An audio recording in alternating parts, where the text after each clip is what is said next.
Naramdaman mo na ba yung lungkot na parang walang katapusan? Lalo na kapag may nawala kang mahal sa buhay. Minsan napapaisip tayo, may pag-asa pa ba, magkikita pa kaya kami? Alam mo, yan din ang tanong ng mga taga-Tesalonica noon.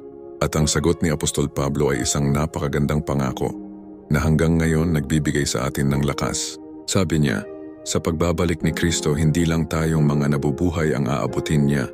Kahit yung mga nauna na sa atin, yung mga yumao na may pananampalataya sa Kanya, sila ay unang-unang bubuhaying muli. Isipin mo yon, isang grand reunion sa alapaap. Tayong lahat, buhay man o namatay, ay sama-samang sasalubong sa Panginoon. Hindi ba't nakakapanabik? Kaya sa huli sinabi ni Pablo, aliwin ninyo ang isa't isa sa pamamagitan ng mga salitang ito. Huwag tayong magdalamhati na parang walang pag-asa.